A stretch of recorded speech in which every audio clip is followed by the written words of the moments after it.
नमस्कार दोस्तों, स्वागत है आपका आर के क्लासेस में। दोस्तों, आज की क्लास में हम लोग जो है ज्योग्राफी में पर्वत, चट्टान या भारत का भौतिक विभाजन के अंतर्गत उसका पार्ट 2 पढ़ेंगे। इससे पहले दोस्तों हम लोगों ने पार्ट 1 में जो है हिमालय के बारे में पढ़ा, जिसमें कि महान हिमालय, मध्य हिमालय, शिवालिक और ट्रांस हिमालय के बारे में विस्तार से पढ़ा। साथ ही हम लोगों ने यह भी जाना कि पर्वत का निर्माण कैसे होता है, कितने प्रकार की पर्वत होते हैं, मूड़दार, भ्रंश, अपशिष्ट, इनके एग्जाम्पल को देखा। भारत में एवं विश्व में जो इन सभी प्रकार की पर्वत हैं उन सभी को जाना, और सारे जो एग्जाम्पल हम लोगों ने की थी वो सारे एग्जाम में पूछे गए हैं। दोस्तों, अगर आपने उसे नहीं देखा है तो उसका जो लिंक है आपको डिस्क्रिप्शन में मिल जाएगा, आप उसे जाकर जरूर देखें। और हैंड रिटेन नोट्स है, आप इसे साथ में तैयार करते चलें। निश्चित ही जो है आपको तैयार करते करते वक्त जो है 80 to 85% आपको याद हो जाएगा। उसके बाद बस आपको जो है इसे रटना नहीं है, सिर्फ एक बार रिवीजन करते जाना है।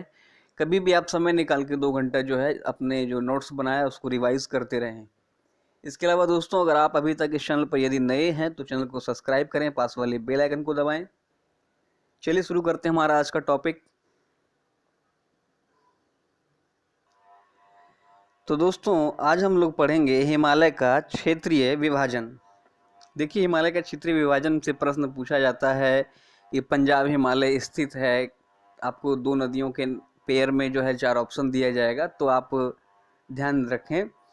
देखिए, ये अपना हिमालय का कोई एक सीरीज है, ठीक है। और इस प्रकार से आप अगर ध्यान से देखें तो ये सिंधु नदी है, ये सतलज नदी है, ये काली है, ये तीस्ता है, ये ब्रह्मपुत्र है, ठीक है। अब देखिए दोस्तों, सिंधु और सतलज के बीच में जो ये वाला भाग है, इसमें जो है पंजाब हिमालय है, ठीक है। आप इसके नीचे लिख लें SSP, सिंधु सतलज पंजाब हिमालय। सिंधु सतलज के बीच कौन सा हिमालय है? पंजाब हिमालय, ठीक है दोस्तों।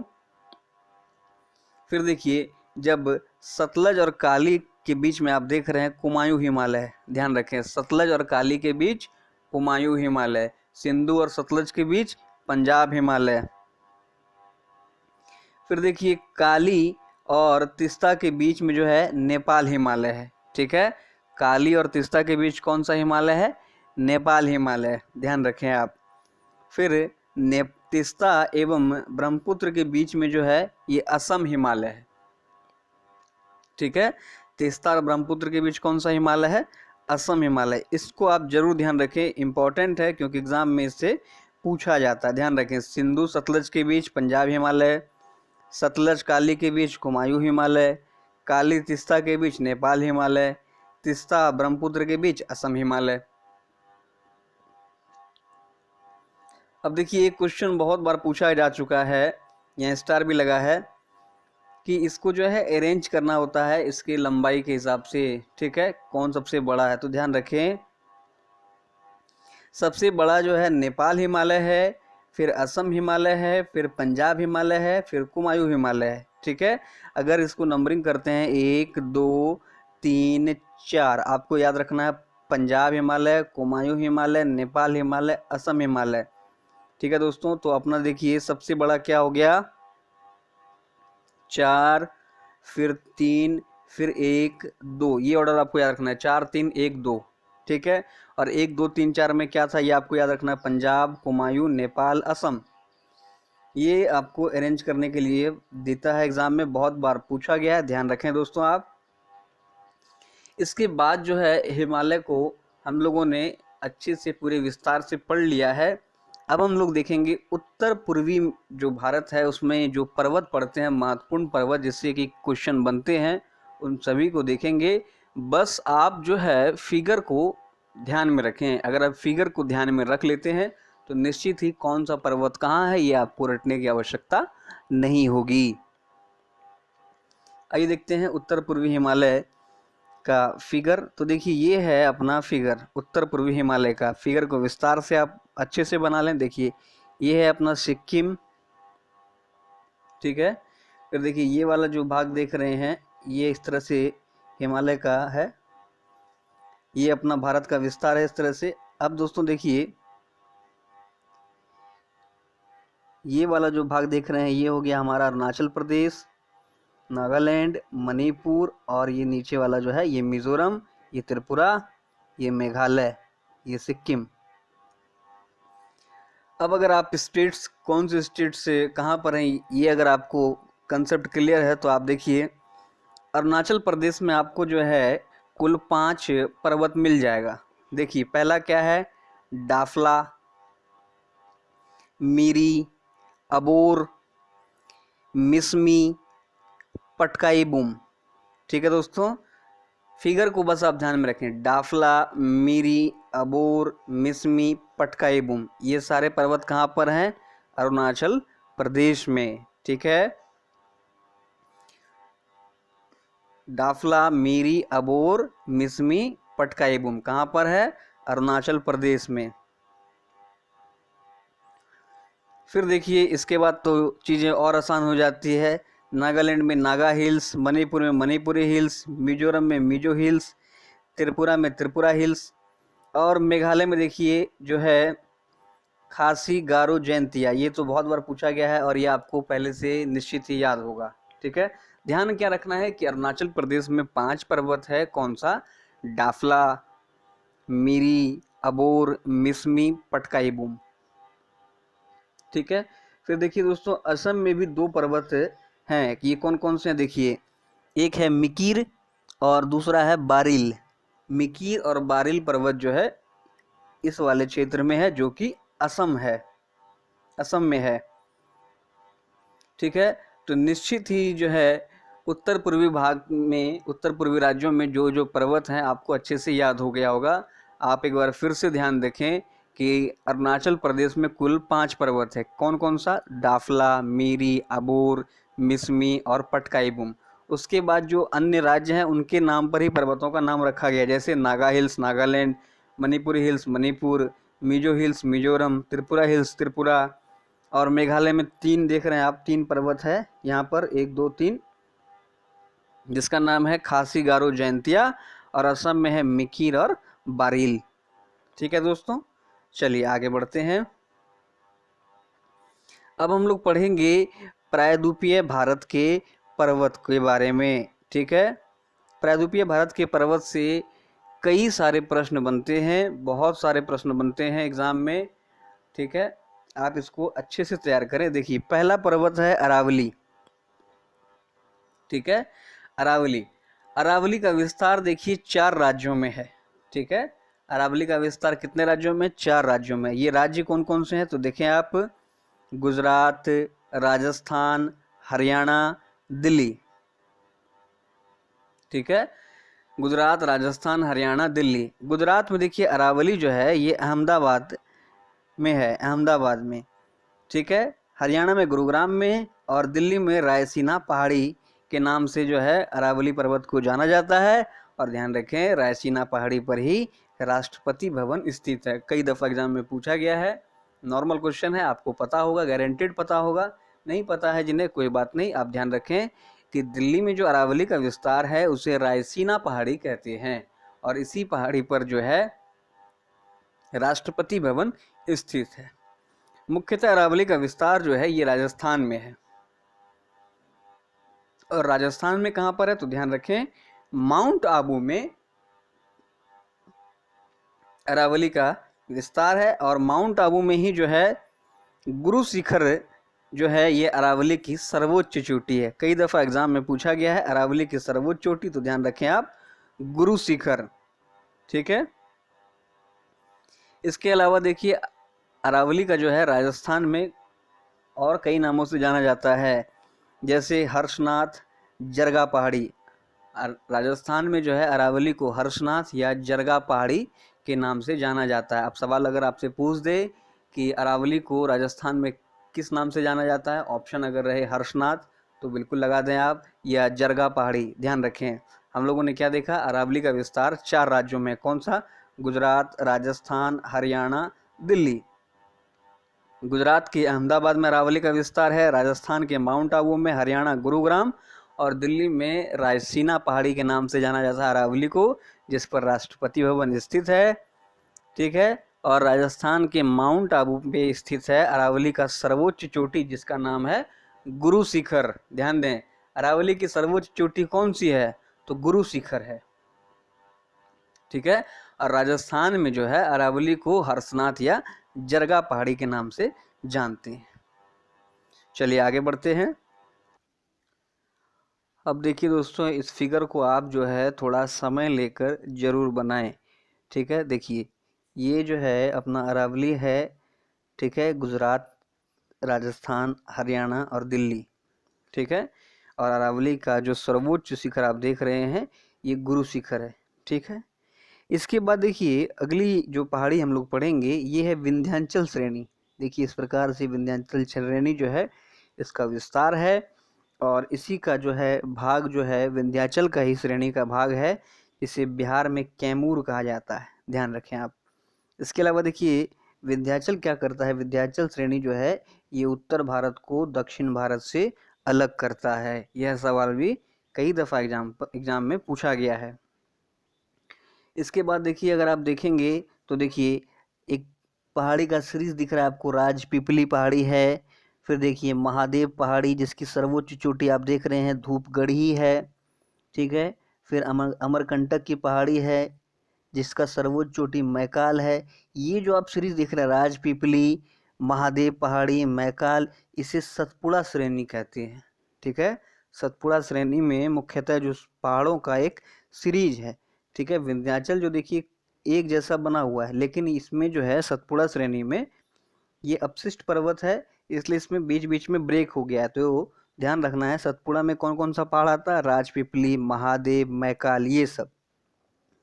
उसके बाद देखिए अगर आप देखेंगे महाराष्ट्र में आप यहाँ देख रहे हैं सतमाला पहाड़ी है, अजंता पहाड़ी है, हरिश्चंद्र पहाड़ी है, ये सब जो है आपका महाराष्ट्र में पड़ता है। ठीक है, उसके बाद देखिए बालाघाट पहाड़ी है, ये इसका विस्तार जो है महाराष्ट्र और कर्नाटक में है। ठीक है, फिर अगर आप ध्यान से देखें अगर आप तो देखिए दोस्तों ये जो है अपना पश्चिमी घाट हो गया, ये पूर्वी घाट हो गया। ठीक है, पश्चिमी घाट में अगर आप ध्यान लगा के देखें तो देखिए कई सारे पर्वत हैं। नांगरखोल सबसे अंतिम छोर पर है, ब्रह्मगिरी की पहाड़ी, कुंद्रेमुख, महाबलेश्वर, कलसूबाई, ये सब जो पहाड़ी है पश्चिमी घाट में पड़ता है। सभी के बारे में विस्तार से जानेंगे। अभी आप फिगर को बना लें, बस फिगर पर डिस्कस हम लोग देख लेंगे ताकि हम लोग को याद रहे कि कौन सी पहाड़ी कहाँ पर है, पश्चिमी घाट में है या पूर्वी घाट में। ठीक है, उसके बाद देखिएगा जब आप पूर्वी घाट में आइएगा तो देखिए जवादी की पहाड़ी है, सेवराय की पहाड़ी है, ये सब तमिलनाडु में है। फिर देखिए एक पहाड़ी है जिसका नाम है पालकोंडा। ठीक है, फिर देखिए एक पहाड़ी है नल्ला माला, और अगली एक पहाड़ी जो है आंध्रा में है वेनुकोंडा। फिर देखिए यहाँ पर जो है नीलगिरी पर्वत है। ठीक है, नीलगिरी पर्वत क्या करता है कि मतलब पूर्वी घाट और पश्चिमी घाट का मिलन बिंदु है नीलगिरी पर्वत, जो कि एग्जाम में पूछा जाता है। ठीक है, इस फिगर को एक बार आप जो है थोड़ा समय लेकर इत्मीनान से बना लें, उसके बाद जो है फिगर को हम लोग डिटेल में विस्तार से पढ़ेंगे। अब देखिए हम लोग पढ़ रहे थे अरावली के बारे में। देखिए अरावली जो है, अरावली जलवायु विभाजक का कार्य करती है। अरावली पर्वत आपको अगर ध्यान में होगा तो गुजरात से इस प्रकार से जो है निकला हुआ है अरावली, है ना, 4 राज्यों में, गुजरात, फिर राजस्थान, हरियाणा, दिल्ली। अब जलवायु विभाजक का कार्य करती है, इसका अर्थ क्या है? तो देखिए ये इसलिए जलवायु विभाजक का कार्य करती है क्योंकि मानसून जो है, ठीक है, मानसून जो है अरब सागर का मानसून इसके समानांतर चला जाता है ना। मानसून जो है इस पहाड़ी से, अरावली से टकरा नहीं पाता और इसके एकदम समानांतर चला जाता है। अब जब मानसून मान लीजिए टकराएगा नहीं तो समानांतर चले जाने के बाद यहाँ पर क्या होता है, इस क्षेत्र में वर्षा बहुत ही कम होती है। ध्यान रखें। ठीक है, बारिश कम होने का रीज़न क्या है यहाँ पर? तो जैसे अरावली पहाड़ी है, मानसून अगर मान लीजिए इससे टकराती तो बारिश कराती, लेकिन मानसून इससे टकराती नहीं बल्कि इसके समानांतर आगे चली जाती है, जिस कारण यहाँ पर बारिश जो है काफ़ी कम होती है। 25 से 30 सेंटीमीटर बहुत कम ही होता है ना। इसलिए ये सारा क्षेत्र जो है लगभग जो है सूखा कह लें आप या रेगिस्तानी क्षेत्र में तब्दील है। और ध्यान रखें विश्व में सबसे जो है पुरानी पर्वत है अरावली, है ना। ये बहुत सबसे पुराना है विश्व में पर्वत है। और इस श्रेणी में जो है कॉपर, सिल्वर और माइका जो है बहुतायत मात्रा में मिलते हैं। तो इतना बात जो है हम लोग अरावली के बारे में पढ़ लिए। देखिए अरावली 4 राज्यों में है, हम लोगों ने डिस्कस कर लिया था। फिर ये जलवायु विभाजक का कार्य करती है। क्यों? क्योंकि मानसून जो है इसके समानांतर निकल जाती है ना, और इसलिए यहाँ पर बारिश कम होती है। ये सबसे पुरानी पर्वत श्रेणी है। अब हम लोग देखेंगे विंध्याचल श्रेणी। आपने फिगर में अगर देखा होगा तो इस तरह से विंध्याचल श्रेणी है और यहाँ पर कैमूर श्रेणी है। तो विंध्याचल क्या कर रही है, नॉर्थ इंडिया को, ठीक है, नॉर्थ इंडिया को साउथ इंडिया से अलग करती है। कौन सी श्रेणी? विंध्याचल श्रेणी। देखिए विंध्याचल श्रेणी जो है भ्रंश पर्वत, भ्रंश पहाड़ी, ठीक है, और यह जो है भारत के मध्य भाग में स्थित है। आपने फिगर देखा होगा इस प्रकार से। विंध्याचल श्रेणी कहाँ पर है? तो भारत के मध्य भाग में स्थित है। और यह भारत को 2 भागों में बांटती है। कौन कौन भाग में? तो उत्तर भारत और दक्षिण भारत। ध्यान रखें। देखिए दोस्तों, विंध्याचल श्रेणी जो है ये जल विभाजक का कार्य करती है, ठीक है, जल विभाजक का कार्य करती है। क्यों? क्योंकि देखिए इधर से गंगा बह रही है और इधर से नर्मदा, ठीक है, यहाँ आप समझिए गंगा और नर्मदा, इसके बीच में जो है अपना विंध्याचल श्रेणी स्थित है। तो ये क्या कर रही है? जल विभाजक का कार्य कर रही है। जैसे अरावली क्या कर रही थी? तो जलवायु विभाजक का कार्य कर रहा था, ठीक है। देखिए विंध्याचल श्रेणी का अगर आप विस्तार देखें तो ये गुजरात में है, मध्य प्रदेश में है, उत्तर प्रदेश, बिहार और छत्तीसगढ़। ध्यान रखें, विंध्याचल श्रेणी का विस्तार जो है आपने फिगर में देखा होगा, गुजरात, मध्य प्रदेश, उत्तर प्रदेश, बिहार और छत्तीसगढ़, ठीक है। तो ध्यान रखें, विंध्याचल श्रेणी की सबसे ऊंची जो चोटी है इसका नाम है सद्भावना पीक, जो कि मध्य प्रदेश में है। अब देखिए कितना अच्छा क्वेश्चन जो है बन सकता है कि विंध्याचल श्रेणी की सबसे ऊंची चोटी कौन सी है? तो ध्यान रखें, सद्भावना पीक है, जो कि कहाँ पर है? मध्य प्रदेश में है। और विंध्याचल श्रेणी का ही एक भाग है कैमूर पहाड़, जो कहाँ पर है? बिहार के सासाराम में इसका विस्तार है, ठीक है। अब देखिए हम लोगों ने अगला श्रेणी पढ़ना है हम लोगों को, सतपुड़ा श्रेणी।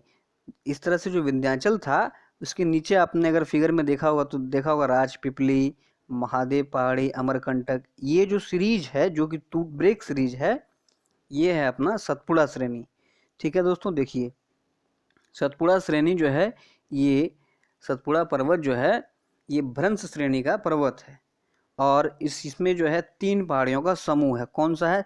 तो राजपीपली या राजपीपला, महादेव पहाड़ी, मैकाल पहाड़ी, 3 पहाड़ियों का ये समूह है। आप ध्यान रखें, आपको रटना नहीं है एकदम। विंध्याचल के बारे में क्या देखा? अगर आपको विंध्याचल के बारे में अगर पूछ लिया जाए तो आप क्या बोलेंगे? तो विंध्याचल श्रेणी जो है भारत के मध्य भाग में स्थित है और यह जो है भारत को लगभग 2 भागों में बांट देती है। क्लियर है? उसके बाद जो है विंध्याचल श्रेणी जो है ये जल विभाजक का काम करती है। क्यों? क्योंकि एक तरफ इसका गंगा था, दूसरी तरफ इसका नर्मदा था। क्लियर है? फिर इसका विस्तार आपको एक बार फिगर घुमा लेना है कि एकदम यहाँ से चला है, ठीक है, गुजरात, फिर मध्य प्रदेश, उत्तर प्रदेश, बिहार तक इसका, छत्तीसगढ़ तक इसका विस्तार है, ठीक है। उसके बाद सतपुड़ा श्रेणी, तो यह भी जो है विंध्याचल की तरह जो भ्रंश श्रेणी है, इसमें 3 पहाड़ियों का समूह है। कौन कौन सा? राजपीपली है, उसके बाद महादेव है और मैकाल है। ये ध्यान रखें, राजपीपला की जो पहाड़ी है ये गुजरात में। ध्यान रखें, ये सब क्वेश्चन बन सकता है। तो राजपीपला की पहाड़ी कहाँ पर है? गुजरात में। महादेव पहाड़ी देखिए कई बार पूछा भी जा चुका है, तो महादेव पहाड़ी जो है अपना मध्य प्रदेश में स्थित है। और मैकाल पहाड़ी के बारे में पूछा जाए तो इसका विस्तार मध्य प्रदेश एवं छत्तीसगढ़ में है। ध्यान रखें, इससे कई सारी नदियों का उद्गम होता है, इसलिए ये खास बन जाता है। तो ध्यान रखें, महादेव पहाड़ी जो है मध्य प्रदेश में है, जबकि मैकाल पहाड़ी का विस्तार 2 राज्यों में, मध्य प्रदेश एवं छत्तीसगढ़ में है। राजपीपला हम लोगों ने देखा गुजरात में, महादेव पहाड़ी मध्य प्रदेश में, मैकाल पहाड़ी मध्य प्रदेश एवं छत्तीसगढ़ में। अब देखिए अगर आपसे पूछ लिया जाए कि सतपुड़ा की सबसे ऊंची चोटी जो है ये कौन सी है, तो महादेव पर्वत पर स्थित धूपगढ़ी है। कई दफा एग्जाम में पूछा गया सतपुड़ा की सबसे ऊंची चोटी कौन सी है, तो ध्यान रखें धूपगढ़ी। और ये धूपगढ़ी किस पहाड़ी पर है, तो महादेव पर्वत पर। इससे पहले अगर आपसे एक और सवाल पूछ लिया जाए कि विंध्याचल श्रेणी का सबसे ऊंचा चोटी क्या है, तो सद्भावना पीक, यह भी मध्य प्रदेश में है, ध्यान रखें आप। ठीक है, देखिए संपूर्ण सतपुड़ा का अगर सबसे ऊंचा चोटी पूछा जाए तो ये धूपगढ़ी है। अगर आपसे पूछ ले मैकाले की सर्वोच्च चोटी कौन सी है, मैकाले जो जिसका विस्तार मध्य प्रदेश और छत्तीसगढ़ में है, इसका सबसे ऊंचा चोटी कौन सा है, तो ध्यान रखें अमरकंटक है। मैकाल की पहाड़ी का सबसे ऊंचा चोटी अमरकंटक है। और देखिए नर्मदा का उद्गम यहीं से होता है। अब सवाल आपसे पूछ ले कि नर्मदा एवं तापी के बीच कौन सी श्रेणी स्थित है, तो सतपुड़ा श्रेणी जो है ये नर्मदा और तापी के बीच स्थित है, ध्यान रखें आप। सवाल अगर पूछ ले कि गंगा और नर्मदा के बीच क्या है, तो विंध्याचल है, ध्यान रखें, आपको याद करने की आवश्यकता नहीं है। ठीक है, अब हम लोग देखेंगे पश्चिमी घाट। सबसे पहले देखेंगे घाट क्या है। देखिए पर्वतों की एक लंबी एवं सकरी कतार, इस तरह से अगर आप देखें भारत का जो मैप अगर इस तरह से हम लोग बनाएंगे तो यहाँ से लेकर के यहाँ तक जो है इस वाले क्षेत्र में एक लंबा पर्वत का जो है विस्तार है। ठीक है, इसे घाट कहा जाता है। देखिए और पश्चिमी घाट का विस्तार कहाँ से है, तो ताप्ती के मुहाने से लेकर के कन्याकुमारी तक। और ये किन किन राज्यों में है, तो देखिए गुजरात में है, महाराष्ट्र में इसका विस्तार है, गोवा, कर्नाटक, केरल, तमिलनाडु। लगभग आप देखें तो इस प्रकार से जो आकृति बनती है, यहाँ पर जो गुजरात है इससे लेकर के एकदम यहाँ तक आपको आना है। ठीक है, जिसमें गुजरात, महाराष्ट्र, गोवा, कर्नाटक, केरल और तमिलनाडु, इनमें जो है पश्चिमी घाट का विस्तार है। अब आप ध्यान दें कि पश्चिमी घाट की लंबाई जो है ये 1400 किलोमीटर है और चौड़ाई जो है 80 से 100 किलोमीटर तक है। ध्यान रखें आप, लंबाई कितनी है, तो लगभग 1400 किलोमीटर, और चौड़ाई अगर आपसे पूछ ले तो ये चौड़ाई है 80 से 100 किलोमीटर। ठीक है दोस्तों, अब देखिए इसके बारे में आप समझें कि पश्चिमी घाट पर वर्षा जो है अरब सागर के उठते हुए मानसून के कारण जून में हो जाता है। अब आप समझें इस चीज़ को कि ये अपना जो है पश्चिमी घाट है, ये वाला भाग। ठीक है, अब यहाँ देखिए यहाँ पर जो अरब सागर का जो उठता हुआ मानसून है ये यहाँ उठा और जस्ट जो है पर्वत से टकरा गया। ठीक है, समझिए बात को, ये जो है मानसून जो है अरब सागर से इसका जैसे ये उठा और तुरंत ही जो है पश्चिमी घाट के में चट्टानें जो फैली हुई है इस चट्टानों से टकरा जाती है, और जो है तुरंत ही टकराने के कारण जो है यहाँ ज़्यादा बारिश होती है। कब, जून में। ठीक है, ज़्यादा बारिश होती है, लगभग आप ध्यान रखें तो 200 सेंटीमीटर। अब देखिए हम लोगों ने अगर अरावली के बारे में याद करिएगा आप, तो अरावली जो है जलवायु विभाजक का काम कर रही थी। क्यों, क्योंकि मानसून जो है मानसूनी हवा इससे टकराती नहीं, समानांतर चली जाती है। तो समानांतर चली जाएगी, पर्वत से टकराएगी नहीं, तो बारिश कम होगा। लेकिन पश्चिमी घाट में क्या है कि जैसे मानसून उठता है अरब सागर से और यहाँ पर जो चट्टानें स्थित है इससे ये तुरंत टकराता है, जिस कारण जो है यहाँ बारिश ज़्यादा होती है 200 सेंटीमीटर तक। अब ध्यान देखिए, बारिश ज़्यादा होगी तो जो है यहाँ पर सदाबहार वन पाए जाएंगे। ठीक है, सदाबहार वन पाया जाएगा तो सबसे ज़्यादा जो है जैव विविधता यहीं पर मिलेगा। आप ध्यान रखें, सर्वाधिक जैव विविधता जो है पश्चिमी घाट में पाई जाती है। पश्चिमी घाट को सह्याद्री भी कहा जाता है, यह क्वेश्चन भी आपको मिल जाएगा प्रीवियस ईयर में घटना चक्र में। अगर आप देखेंगे तो पश्चिमी घाट को क्या कहते हैं, सह्याद्री। ठीक है, यहाँ जो है सदाबहार वन क्यों पाए जाते हैं, तो आपने सीखा कि यहाँ से जो उठता हुआ मानसून है ये जस्ट उठता है और पहाड़ों से टकरा जाता है, इसलिए जो है यहाँ पर वर्षा ज़्यादा होती है, लगभग 200 सेंटीमीटर। और वर्षा ज़्यादा होगी तो यहाँ वन जो है हमेशा सदाबहार वन पाए जाएंगे, और सदाबहार वन पाया जाएगा तो जैव विविधता भी ज़्यादा होगी। क्लियर है। अब देखिए दोस्तों, 16 डिग्री उत्तरी अक्षांश रेखा जो है पश्चिमी घाट को दो भागों में विभाजित करती है। मान लीजिए ये 16 डिग्री जो है अक्षांश रेखा है, ये पश्चिमी घाट को दो भागों में विभाजित करती है। कौन कौन सा, तो उत्तरी घाट और दक्षिणी घाट, जिसे उत्तरी सह्याद्री और दक्षिणी सह्याद्री बोलते हैं। आगे बढ़ते हैं। अब देखिए, अब हम लोग पढ़ेंगे पूर्वी घाट के बारे में। आपने पश्चिमी घाट के बारे में क्या देखा, तो देखिए इस तरह से जो इसका विस्तार था, गुजरात, महाराष्ट्र, गोवा, कर्नाटक, है ना, इसका विस्तार जो है पूरा लास्ट तक है, गुजरात से लेकर के अंतिम तक है। और इसकी लंबाई जो है हम लोगों ने पढ़ी 1400 किलोमीटर, चौड़ाई 80 से 100 किलोमीटर तक। ठीक है, यहाँ पर उठते हुए मानसून से बारिश हो जाती है जो कि जून में होता है। क्लियर है दोस्तों?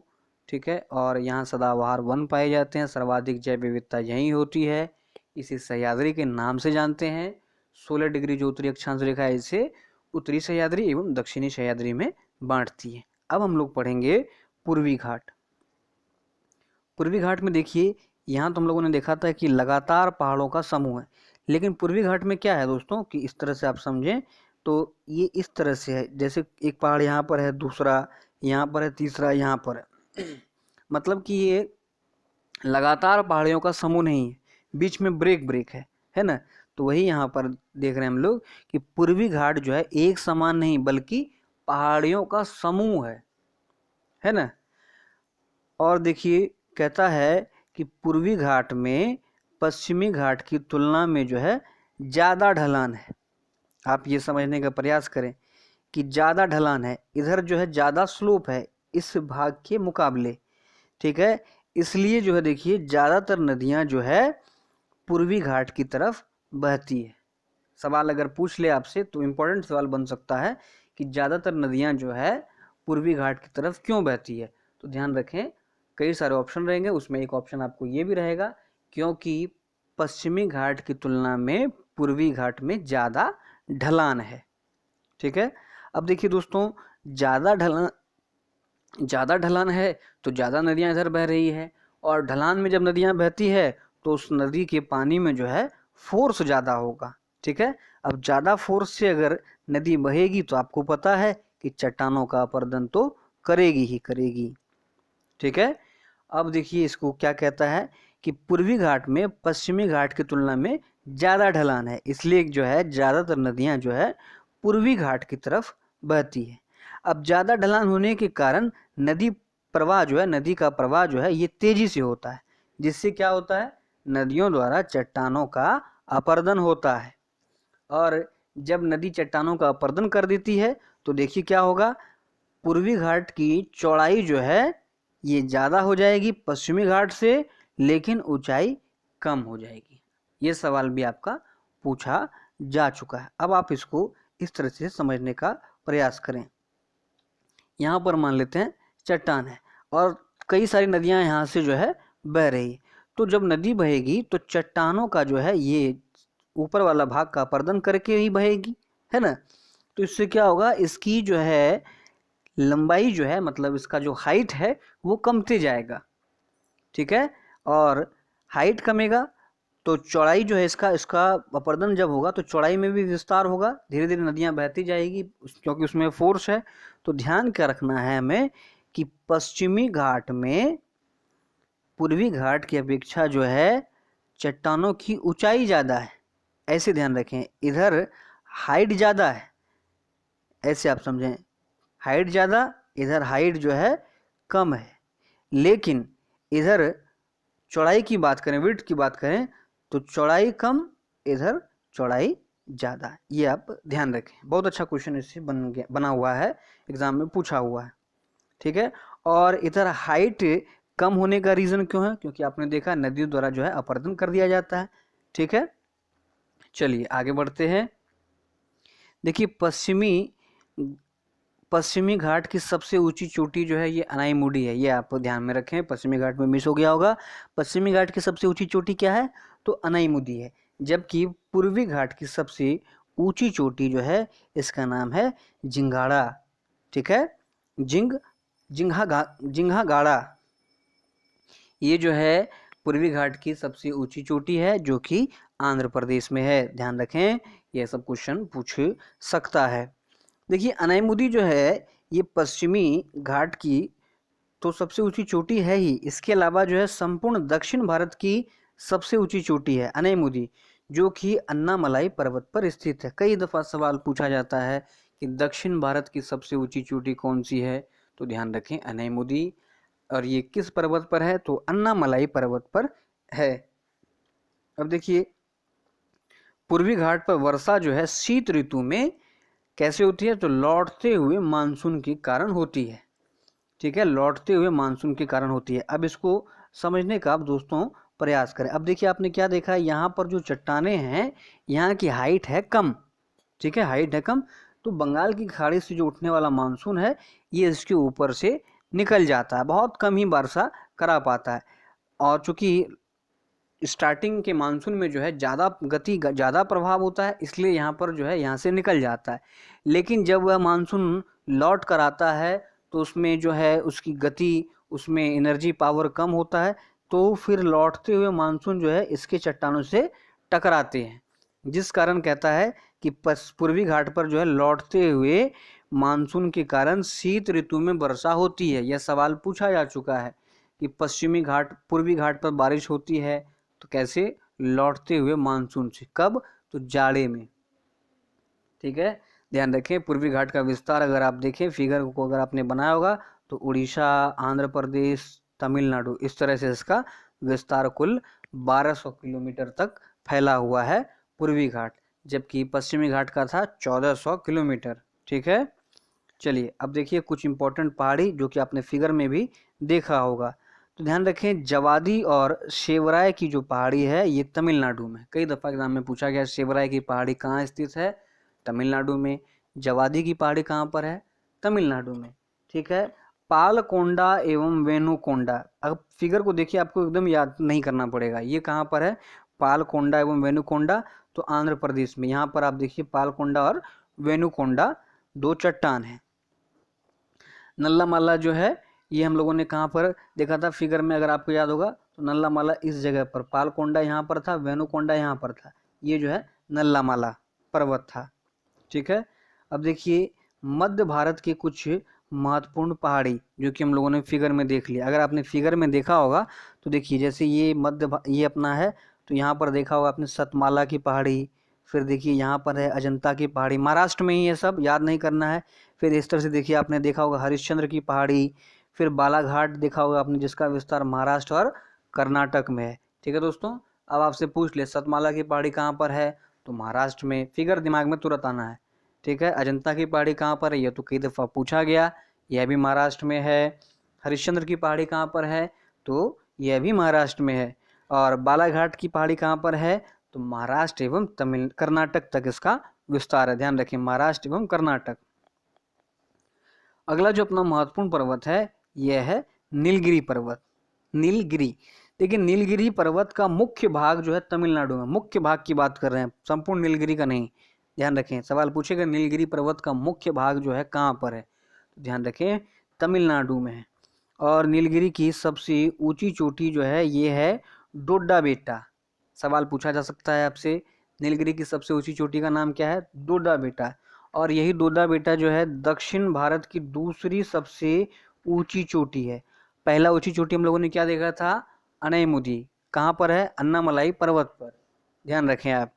ठीक है, नीलगिरी पहाड़ी जो है ये क्या है? दक्षिण भारत में है, जो कि पूर्वी घाट एवं पश्चिमी घाट का मिलन बिंदु है। इस तरह से हम लोगों ने देखा था, है ना, जिसका मुख्य भाग जो है तमिलनाडु में देख लिया था। क्लियर है? चलिए, और यहाँ देखें दक्षिण भारत में पूर्वी घाट एवं पश्चिमी घाट का ये मिलन बिंदु है। देखिए नीलगिरी के दक्षिण में जो है अन्नामलाई, मतलब इसके साउथ में जो है अन्नामलाई पर्वत है, जो कि पश्चिमी घाट का भाग माना जाता है, इधर का भाग। देखिए आप समझिए,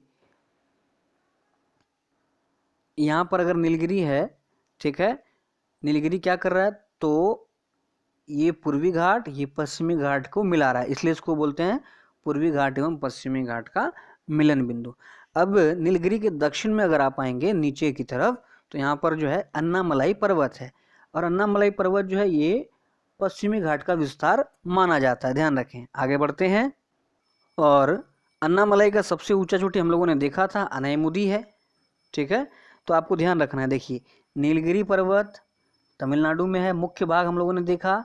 फिर इसके दक्षिण में जब आप आइएगा तो यह है अन्नामलाई पर्वत, ठीक है, जो कि केरल में पड़ता है, और इसकी मुख्य चोटी है अनैमुदी। अब अन्नामलाई की जब दक्षिण में आइएगा तो आपको मिलेगा कार्डामम या इलायची पहाड़ी, यह भी केरल में है। ठीक है, कार्डामम या इलायची पहाड़ी कहाँ पर है? केरल में। और कार्डामम के दक्षिण में है नागरकोल पहाड़ी जो कि तमिलनाडु में है। ठीक है, क्या हम लोगों ने देखा?